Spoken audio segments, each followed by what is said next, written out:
नमस्कार मंडळी, मी संगीता. मी आज तुम्हाला मुगाचे धिरडे करून दाखवणार आहे. मी अख्खे मूग घेतलेले आहे. हे पाण्यात भिजत घालून वाटून सुद्धा करता येतात, पण एवढी झंझट न करता अगदी सोप्या पद्धतीने मी तुम्हाला धिरडे सांगणार आहेत. हे पिवळे घ्या, हिरवे घ्या, कुठलेही मूग घेऊ शकता तुम्ही. हे स्वच्छ पुसून घ्यायचे आहेत. आपल्याला पावडर वगैरे लावलेली असते, त्यामुळे पुसून घ्यायचे आहेत आणि आपल्याला जाडसर दळून आणायचे आहेत. पिवळे घेऊ शकतात किंवा हिरवे पण तुम्ही घेऊ शकतात. चला तर मग आपण करायला सुरुवात करूया. हे बघा, हे जाळीदार धिरडे आपले तयार झालेले आहेत. लोणच्यासोबत तुम्ही खाऊ शकतात किंवा दह्यासोबत सुद्धा खाऊ शकतात किंवा नुसते सुद्धा हे धिरडे खूप सुंदर लागतात. चला तर मग कसे करायचे ते बघूयात आपण.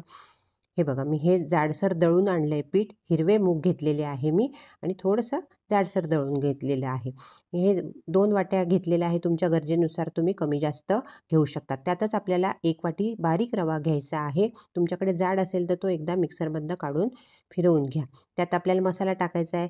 15-16 लसणाच्या पाकळ्या घेतल्या आहे, अद्रकचा तुकडा घेतलेला आहे, हिरवी मिरची, जिरे आणि कढीपत्ता आणि मीठ हे सगळं आपल्याला बारीक वाटून घ्यायचं आहे. हे बघा, हे वाटून घेतलेलं आहे आणि त्यात आपल्याला मिक्स करायचं आहे. थोडंसं जाडसर ठेवलं तरी काही हरकत नाही.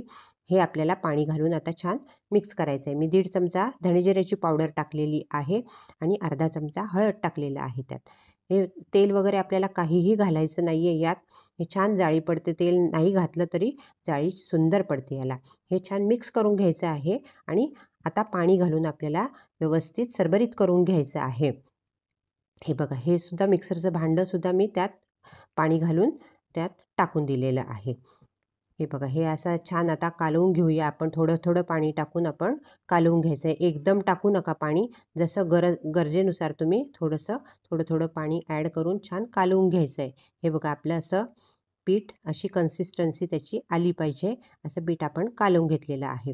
त्यात आता तुम्ही कोथिंबीर घालू शकतात, पालक चिरून घालू शकतात किंवा मेथी घालू शकतात, गाजर चिरून घालू शकतात, बटाटा किसून घालू शकतात.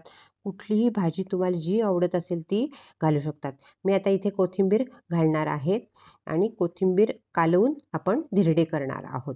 कुठलीही भाजी कालवली तर तेवढी भाजी आपली पोटात जाते. लहान मुलं पालक, मेथी वगैरे खात नाही, तर अशा याच्यात टाकली, धिरड्यांमध्ये टाकली तर त्यांना कळत पण नाही.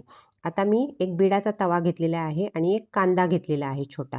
वरून कट करून घेतलेला आहे आणि या कांद्याने मी तेल लावणार आहे. बिडाच्या तव्यावरच करा आणि लोखंडी उलटणं घेतलेलं आहे मी. आता यावर आपण डोसे टाकून घेऊया. हे बघा, टाकता टाकताच मस्त जाळी पडायला लागते त्याला. सुंदर डोसे होतात. आपल्याला थोडंसं आता झाकून ठेवायचं आहे 1 मिनिटासाठी. 1 मिनिट झालेला आहे. आता आपण बघूया. हे बघा, छान जाळी पडलेली आहे त्याला. आता थोडंसं वरून आपण तेल टाकूया. कांद्यानेच लावायचं आहे म्हणजे कमी तेल लागतं आपल्याला. आणि हे आता आपण एका बाजूने उलटून घेऊया, दुसऱ्या बाजूने आपण शेकून घेऊया छान. हे बघा, किती सुंदर खरपूस भाजलं गेलं आहे बघा. तर वरूनसुद्धा कांद्याने थोडंसं आपण तेल टाकूया. हे बघा, आपलं धिरडं खूप सुंदर झालेलं आहे. दोन्ही बाजूनी छान शेकून घ्यायचं आहे त्याला आणि आता आपण सर्व करूया. हे बघा, सुंदर आपलं धिरडं तयार झालं आहे. जाळीसुद्धा सुंदर पडलेली आहे आणि आता आपण दुसरं टाकूया. हे बघा, कांद्यानेच आपल्याला तेल लावायचं आहे म्हणजे तेलाचं प्रमाण आपलं कमी असतं. धिरडं टाकून घेतलेलं आहे. हे छान असं पातळ करून घेऊया आपण. जसं तुम्हाला आवडत असेल, जाड, बारीक, तसं पातळ तसं तुम्ही टाकून घ्यायचं आहे. हे बघा, टाकता टाकताच याला जाळी पडायला लागते. सुंदर आपले धिरडे तयार होतात आणि पौष्टिक पण आहे. 8 दिवसातनं 2-3 वेळा केले तरी काहीच हरकत नाही. मस्त सगळ्यांना आवडतात आणि लहानांपासून थोरांपर्यंत सगळ्यांना खाता येतात. त्यामुळे हे पौष्टिक धिरडे आपण नक्की करून बघा. हे बघा, हे बिडाचा तवा घेतला ना की छान हे धिरडे सुंदर निघतात. आणि नॉनस्टिकच्या वस्तू वापरूच नका, कारण नॉनस्टिक आता वापरू नका म्हणून डॉक्टरही सांगतात आणि आपल्या आरोग्याला ते घातक आहे. त्यामुळे हे आपलं बिडाचा तवा सुंदर तयार करायचा आधी आणि तो वापरायला घ्यायचा. आता हा तवा तुम्हाला कुठेही मिळू शकते. अगदी कुठेही, कोणत्याही शहरात, कोणत्याही खेड्यात हा बिडाचा तवा मिळू शकतो. अगदीच नसेल तर तुम्ही लोखंडी तव्यावर ही धिरडी टाकली तरी चालतात. हे बघा, आपलं 3रं-4थं धिरडं छान तयार होत आहेत आणि गरम गरम घरात मस्त एन्जॉय करता आहेत. आता हे बघा, हे थोडं थोडं तेल टाकून आपण धिरडे शेकून घ्यायचे आहे. मस्त आपले धिरडे तयार होत आहेत. संध्याकाळी करा, नाश्त्याला करा किंवा मुलांच्या डब्यातसुद्धा खूप सुंदर लागतात. हे बघा छान जाळी पडलेली आहे. मऊ लुसलुशीत आपले धिरडे तयार होत आहेत. अगदी करायलाही सोपे. पीठ असलं म्हणजे कधीही आपण भिजवू शकतो. थोडं ताकात तुम्ही भिजवलं तरी काहीच हरकत नाही. पाण्यात भिजवलं तरी काही हरकत नाही.